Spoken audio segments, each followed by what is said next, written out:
பல நேரங்களில் பல்வேறு கூட்டங்களில் உங்களை எல்லாம் நான் அடிக்கடி சந்திச்சிருந்தாலும் 2024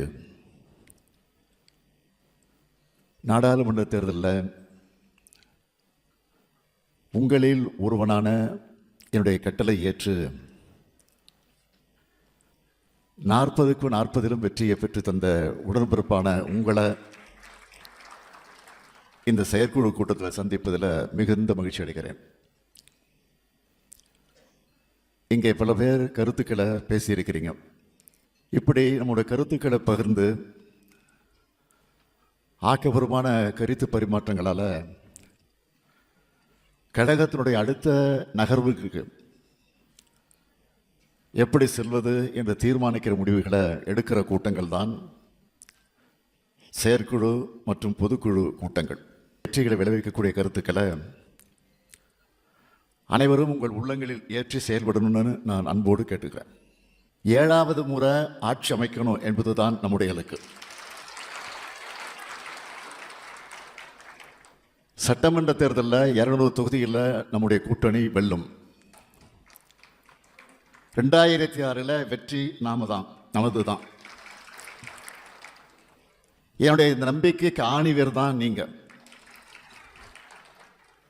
களத்தில் நாம் கொடுக்க போகிற உழைப்பு தான் நம்முடைய வெற்றியை உறுதி செய்ய போகுது. கண்ணுக்கு எட்டிய தூரம் வர எதிரிகளே இல்லைன்னு ஆணவத்தில் பேசுகிறவங்க இல்லைன்னா,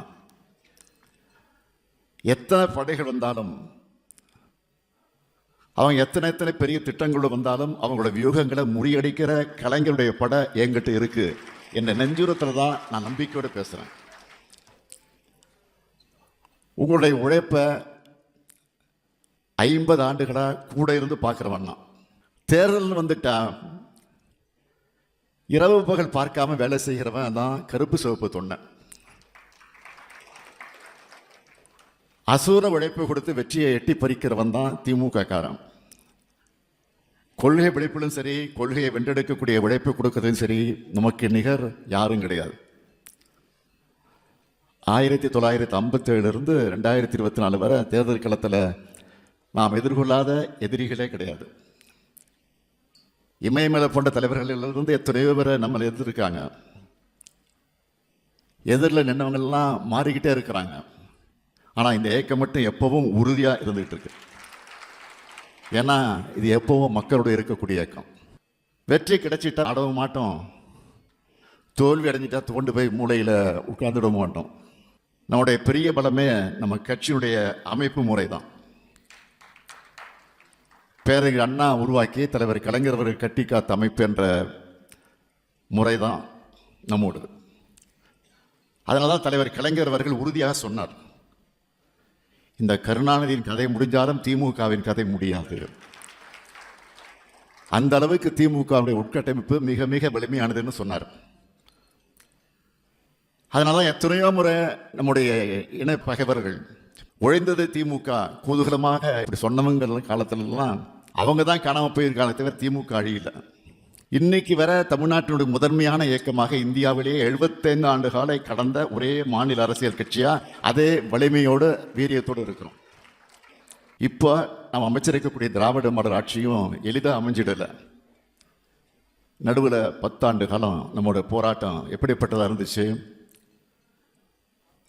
ஒரு முறை எதிர்கட்சியாக கூட வரல, சோர்ந்து போயிட்டோமா, நம்ம வீட்டுக்குள்ளே முடங்கி உட்கார்ந்துட்டோமா? இல்லையே. ஒவ்வொரு நாளும் மக்களோடு இருந்தோம், மக்களுக்காக குரல் கொடுத்தோம். வீதி வீதியாக வீடு வீடுவாக போய் மக்களை சந்தித்தோம். வீதிக்கு மக்கள் பிரச்சனைக்காக போராடணும். புயல் வெள்ளம்னு எந்த பாதிப்பு வந்தாலும் முதல் நாளாக ஓடி போய் மக்களுக்கு உதவணும். இன்னும் பெருமிதத்தோடு சொல்லணும்னா, கொரோனாவில் உலகமே முடங்கி போனப்போ வல்லரசு நாடுகள்லாம் முடங்கி போச்சு. லாக்டவுன் நேரத்தில் கூட மக்களின் தேவைகளை கேட்டு அறிந்து அவங்க வீடு தேடி போய் உதவி செஞ்ச ஒரே இயக்கம் திமுக கழகம் தான். அதை சாதிச்சு காட்டினது தான் உடன்பிறப்பாக இருக்கக்கூடிய நீங்கள் தான்.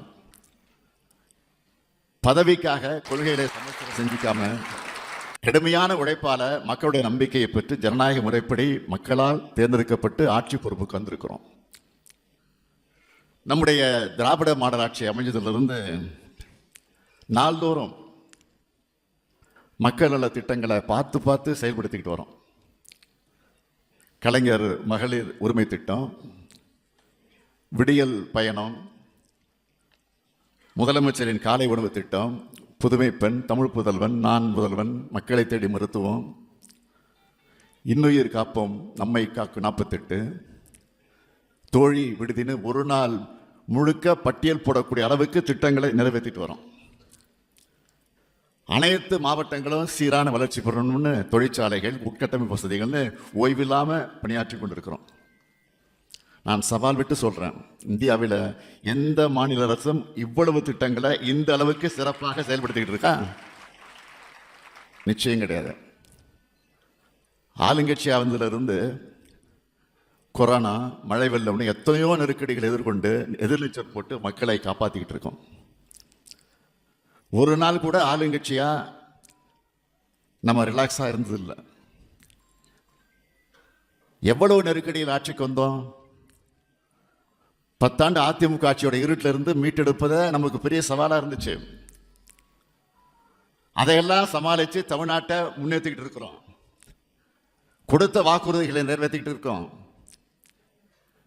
இன்னொரு பக்கம் தமிழ்நாட்டை எப்படியெல்லாம் பின்னுக்கு தள்ளலாம்னு யோசிச்சு எல்லா வகையிலும் நெருக்கடி தர பாஜகவை சமாளிக்கிறோம். வெறும் தமிழ்நாட்டோட நம்ம எல்லையை சுருக்குகிற மாநில கட்சி இல்லை திமுக. இந்தியா முழுவதும் ஜனநாயகத்தை காப்பாற்றணும்னு அந்த பொறுப்பை ஏற்றுக்கிட்டு அதுக்காக பணியாற்றிக்கிட்டு இருக்கோம். இப்படி கடந்த 3 ஆண்டுகளா ஓயாம உடைக்கிற நமக்கு உற்சாகம் தருவது எது? தொடர் வெற்றிகள் தான். அந்த வெற்றிக்கு காரணம் தமிழ்நாட்டு மக்களும் நம்முடைய கூட்டணி கட்சி தோழர்களும் தான்.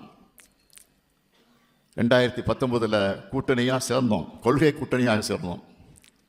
சாதாரண கூட்டணி அல்ல, கொள்கை கூட்டணியாகவே சேர்ந்தோம். தொடர்ந்து நடந்த சட்டமன்ற தேர்தல், உள்ளாட்சி தேர்தல்கள், நாடாளுமன்ற தேர்தல்கள் எல்லாத்திலையும் வெற்றி தான்.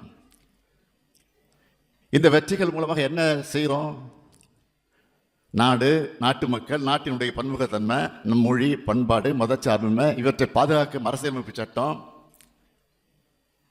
இதையெல்லாம் காக்கக்கூடிய ஜனநாயகம்னா தொடர்ந்து செயல்படுறோம்.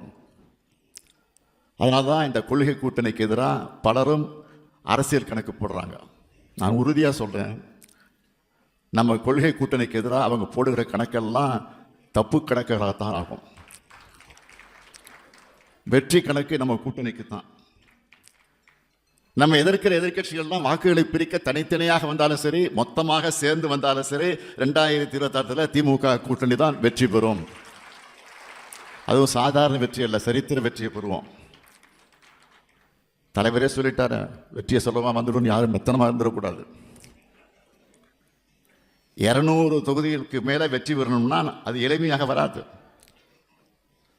அதுக்கு இங்கே இருக்க எல்லோரும் உறுதி எடுத்துக்கணும். 200 தொகுதியில் என்னுடைய சட்டமன்ற தொகுதி முதலாவதாக இருக்கணும். என் தொகுதி தான் அதிக லீடிங் தொகுதியாக வரணும். என் மாவட்டத்தில், என் மாநகராட்சியில், என் ஒன்றியத்தில், என் பகுதியில், என் பேரூரில், என்னுடைய ஊராட்சியில், என்னுடைய வார்டில் அதிக லீடிங் வாங்கணும்னு சொல்கிற அளவுக்கு நீங்கள் எல்லோரும் கடுமையாக உழைக்கணும். நான் மேடைக்கு மேடை நம்முடைய திட்டங்களை புள்ளி விவரத்தோடு சொல்லிட்டு இருக்கேன். மக்களுக்கு தெரியுமேனே எடுத்து சொல்லாமல் நம்ம அமைதியாக இருந்துடக்கூடாது, அமைதியாக இருக்கவும் கூடாது, தொடர்ந்து பேசணும்.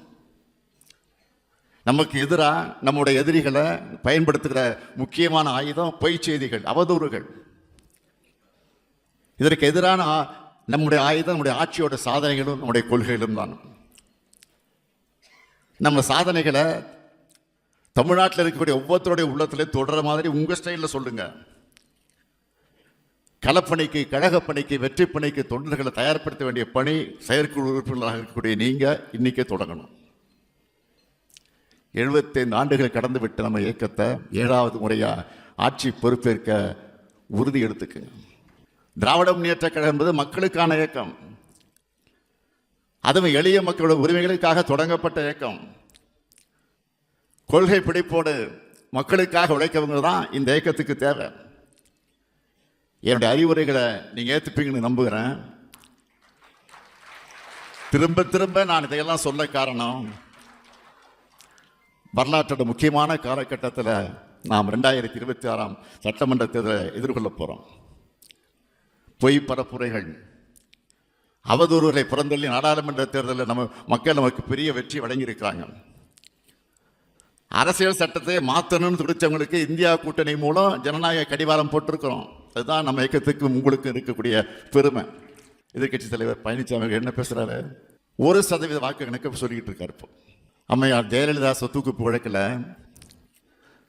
திருவாளர் குமாரசாமி போட்ட கணக்கை மிஞ்சுகிற மாதிரி அது இருக்கு. காத்துல கணக்கு போட்டு கற்பனைகளை கோட்டை கட்டும் பழனிசாமி 2024 நாடாளுமன்ற தேர்தலில் அதிமுக வாக்கு 1% உயர்ந்திருக்குன்னு உளறி இருக்கார்.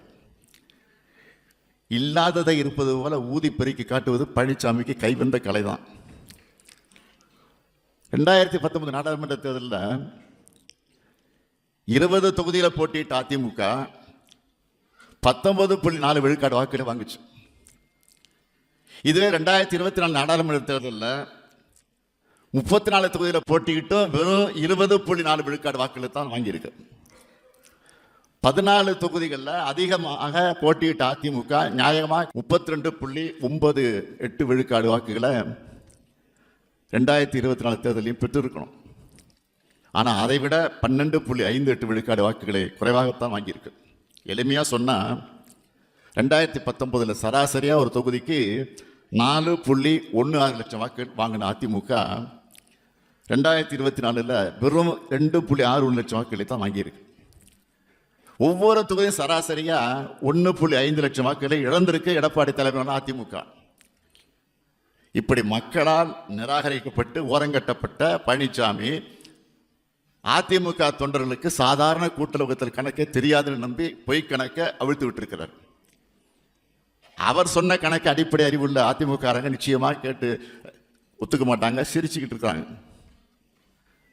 கோழைச்சாமியான இருக்கக்கூடிய பழனிசாமி டங்ஸ்டன் சுரங்க அனுமதிக்கு எதிராக பாஜகவை கண்டிச்சாரா? புரட்சியாளர் அம்பேத்கரை கொச்சைப்படுத்தின ஒன்றிய அமைச்சர் அமித்ஷாவுக்கு எதிராக கீச்சு குரலாவது கத்தினாரா? பிரதமரை எதிர்த்து பேசுற துணியவருக்கு இருக்கா? கிடையாது. திமுக என்றால் மட்டும் சட்டமன்றத்தில் வெளியிலே கத்தி பேசுறாரு. கத்தி பேசினா ஜெயலலிதான்னு மக்கள் நினைச்சுக்குவாங்கன்னு நம்புறாரு. எம்ஜிஆரை போல தன்னுடைய கட்சிக்காரங்க அவர் நினைப்பாங்கன்னு நம்புறாரு. பழனிசாமி அவர்கள் என்னதான் கத்தினாலும் எப்படித்தான் கதறினாலும் அவருடைய துரோகங்களும் குற்றங்களும் தான் எல்லோருக்கும் ஞாபகப்படும்.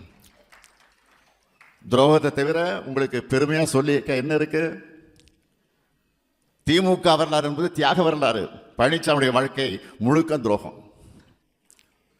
அவர் பாதம் தாங்கிய பழனிசாமி மட்டுமல்ல, பயந்தாங்குழி பழனிசாமி. இங்கே கள்ள கூட்டணியா வந்தாலும் சரி, நேரடியாக கூட்டணி அமைச்சு வந்தாலும் சரி, தமிழ்நாட்டுக்கும் தமிழகத்துக்கும் இவங்க பேராபத்தானவங்க தானே மக்கள் கிட்ட எடுத்து சொல்லணும். நாம ஏன் மீண்டும் ஆட்சி பொறுப்புக்கு வரணும்னு சொல்ற அதே நேரத்தில் யார் ஆட்சிக்கு வரக்கூடாது, ஏன் அவங்க வரக்கூடாதுன்னு மக்களுக்கு புரிய வைக்கணும். அதிமுக பாஜக புதுசா முளைக்கிற கட்சிகளுக்கும் கிடைக்கிற ஊடக சொகுசு அது நமக்கு ஒருபோதும் கிடைக்காது. இது இன்று நெற்றல்ல, 75 வருஷமா நாம் எதிர்கொள்கிற சவால். அந்த சவாலையும் சாதனையாக்கி இருக்கக்கூடிய இயக்கம்தான் இந்த இயக்கம். நம்முடைய சொல்லாற்றல், எழுத்தாற்றல், மக்கள் நலன் ஆகியவற்றை நம்பித்தான் நாம் செயல்படணும். நம்மளை எதிர்க்கிறவங்க நமக்கு எதிரியாக இருக்கக்கூடிய தகுதியுடையவங்களாக இல்லை. தங்களுக்கு கவனம் கிடைக்கணும்னு ஆர்வ கோளாறுல நம்ம எதிர்க்கிறவங்களும் இருப்பாங்க. அவங்களோட கவனச்சிதறல்களுக்கு ஆளாகிடாதுங்க. உண்மையான எதிரிகளை வீழ்த்த உங்க ஆற்றலை செலவிடுங்க. தேர்தலை எதிர்கொள்ள வியூகம்தான் அவசியம். எனவே சில அறிவுறுத்தல்களையும் வழிகாட்டுதல்களையும் இந்த தருணத்தில் வழங்க விரும்புகிறேன். மகளிர்கிட்ட நம்ம ஆட்சி மேல பெரு நம்பிக்கை இருக்கு. அவங்க நம்ம ஆட்சி மேல பெரிய மதிப்பு வச்சிருக்கிறாங்க. அதை முழுமையா நமக்கு ஆதரவான வாக்குகளாக மாற்றணும். புதிய வாக்காளராக இருக்கக்கூடிய இளைஞர்களுடைய நம்பிக்கையும் மனசையும் நாம் வெல்லணும். அதுக்கு அவங்களுக்கான மொழியில பேசணும். தொடர்ந்து ட்ரெண்ட்ல இருக்கணும். திராவிட இயக்கத்தால கடந்த 75 ஆண்டு கால தமிழ்நாடு எப்படி முன்னேறி இருக்கு, ஒவ்வொரு குடும்பத்தில் எப்படிப்பட்ட மாற்றத்தை அது கொண்டு வந்திருக்கு, இளம் தலைமுறையிட்ட அதை கொண்டு போகணும். அதுக்கு நீங்க ஒவ்வொருத்தரும் ஒரு ஊடகமாக மாறணும். திமுகவோட அனைத்து நிலை பொறுப்பாளர் மட்டும் அல்ல, திராவிட இயக்கத்தின் தொழில்கள் ஒவ்வொருவரும் முன்னிலையிலையும் இருக்கக்கூடிய அடிப்படை கடமை இது. கழகத்துக்கு பவள விழா கொண்டாடி இருக்கிறோம். வெள்ளி விழா, பொன் விழா, பவள விழா கண்டபோதெல்லாம் நாம் தான் ஆட்சி பொறுப்பில் இருந்திருக்கிறோம். அப்படிப்பட்ட இயக்கம் இந்த இயக்கம். அதனால தான் கேட்கிறேன், 100 ஆண்டு காணும் போதும் கூட ஆட்சி பொறுப்பில் இருக்கும். அதுதான் தந்தை பெரியாருக்கும் பேரறிஞர் அண்ணாவுக்கும் தலைவர் கலைஞருக்கும் நாம் செலுத்துகிற உண்மையான அஞ்சலி. தமிழ்நாட்டோட வரலாற்றில் சோழர்கள் ஆட்சி பொற்காலம்னு சொல்லுவாங்க. எதிர்காலத்தில் எழுத போகிற வரலாற்றில் மக்களாட்சி வளர்ந்த பிறகு அமைஞ்ச ஆட்சிகளில் திமுக ஆட்சியால் தான் தமிழ்நாட்டுடைய பொற்காலம்னு சொல்லலாம். தமிழ்நாட்டை வளர்த்தெடுத்தவங்க இந்த கருப்பு சிவப்பு காரணம் தான் சொல்லணும்.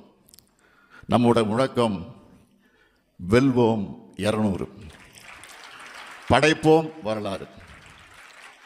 திரும்ப சொல்லுங்க, வெல்வோம், படைப்போம், வெல்வோம், படைப்போம். நன்றி, வணக்கம்.